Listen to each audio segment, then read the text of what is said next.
Okay, so explain here a little bit about how the human body is programmed and also the way in which computers are programmed.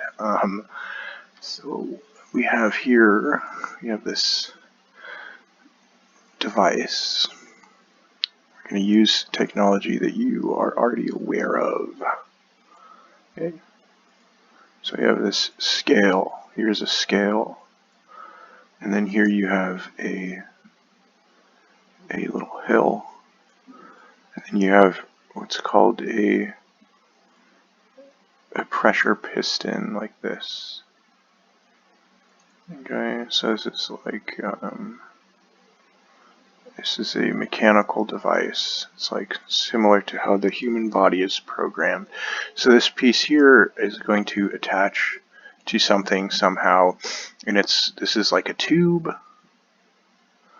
and there's a piston on the end, and this piston gets pushed in, and it pushes the air pressure through this tube, which then pushes on something else over here. So this is like the most basic version of how things move around. In other ways, you have electrical energy. You have something with a negative charge, and then I have this panel here that rotates like this around in a circle. This is the pivot point this thing rotates. So over here you have something with a positive charge. So the negative charge is attracted to the positive charge, and it causes this piston here to rotate. And it uses the electrical charge, the electromagnetic energy to create motion. So this is what is called a chemical reaction. So I have this electron, and then over here I have this proton, and then here in the middle I have, this molecule like this.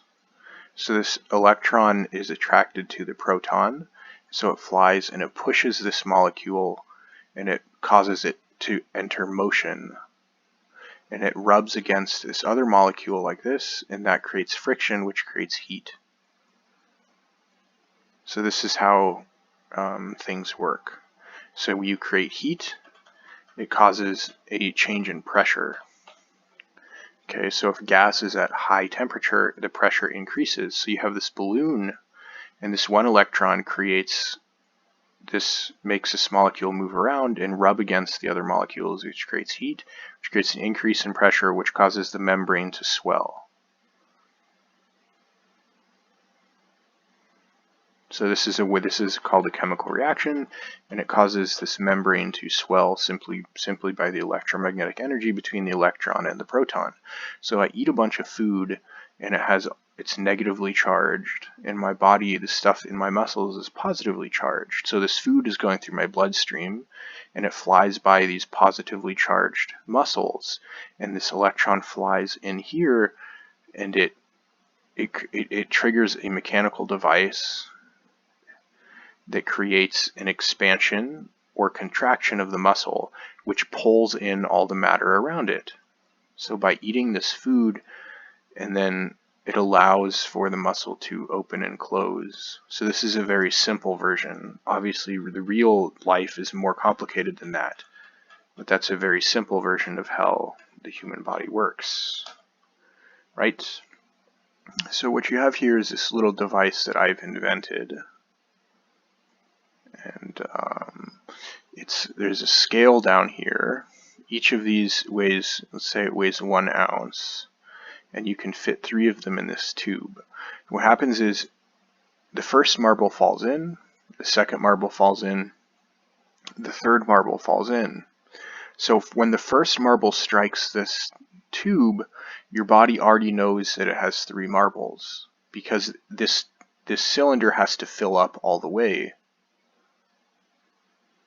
in order for 1 marble to roll past and actually reach the second part of this mechanical device.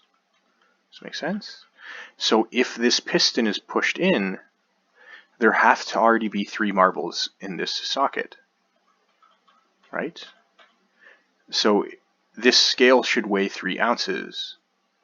So the way that your body knows that it's sick is if this piston is being pushed in, but the scale only says 2 ounces. What that means is that a foreign object has come in and clogged the machinery. So what it's saying is this marble is not supposed to be on the piston, it's supposed to be in the hole. So it says there's something wrong. Okay, so what Corinna tells me is that if I just try harder, that this clog will go away, and this marble will go backwards in time and fill the hole like it was supposed to. You're saying I'm not trying hard enough. Okay, that's insanity. Insane. Okay, you don't understand the way that the body works, and you don't understand that you can't undo something like this. Okay, the only way this gets fixed is if this entire cell is destroyed and rebuilt without this corruption here. Okay, now you could have another way where you say, you know, you have this little flying little robot that comes in here and it eats away this barrier, which allows the next marble to fall in the hole, and then this goes back up to 3 ounces, and now the body knows that this opening is not clogged. So, you know, once every 2 minutes it lets one marble out. So every 2 minutes it can check to see if this opening is clogged, because if the opening is clogged, the way it knows that the opening is clogged is if this piston here is pushed in, well, this scale is less than 3 ounces, and then it knows that there's a corruption and this opening has been clogged. Okay, if the scale is ever over 3 ounces, it means that there's a leak and there's foreign objects in this opening. Okay, so this is a way in which your body can tell if there's something wrong. Right, so this is the way that this is a simple way to explain it. Okay, now it's much more complicated than this, right? So what I can do is I click my mouse and there's a line. Okay, the computer is programmed to put a line on the screen when I click my mouse. Okay, so in your brain you click a theoretical mouse. Okay, it's not a mouse in the same sense. In your brain, you press a button and you tell your body to release a certain chemical that suppresses your appetite. You say, I have enough food, okay, I don't need to eat. So you press a button in your brain and this chemical is released and it blocks your appetite. Right? So what happens is Corey says, please release this chemical, I already have enough to eat, but the opening is clogged and the chemical doesn't get released. So Corinna comes in and says, you're not trying hard enough, Corey. And Corey's saying, it's broken. Okay, until these little guys come floating in like this and they eat away this obstruction, then the chemical that suppresses my appetite can't get released. So I keep eating. Right? So there needs to be something in my body that is repaired so that it will start working correctly and my appetite will be correctly suppressed when I have enough calories to get through my day. So there's something broken in my body that prevents the correct chemicals from being released at the correct time.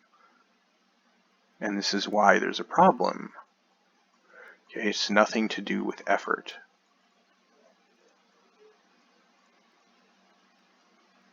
Okay, it has to do with a mechanical device inside of my body that is meant to release a certain chemical only at a certain time and another chemical only at a different time.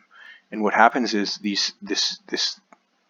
balance is off. This one's being released too much, this one's being released not enough, this one's being released at the wrong time, this one's being released at the wrong time. And this is because there is some kind of a medical issue, which is a problem, a flaw in the mechanical device that is my body. Okay, and no amount, I can't just try harder, right? Because the way that the body works is there is a built-in survival mechanism, you know, and it says if you don't have oxygen, you have to breathe.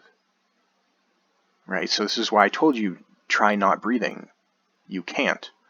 You don't have the free will to stop yourself from breathing. It's impossible. Okay, you have to breathe. right? And this is true for many other things, right? And this stimulus to eat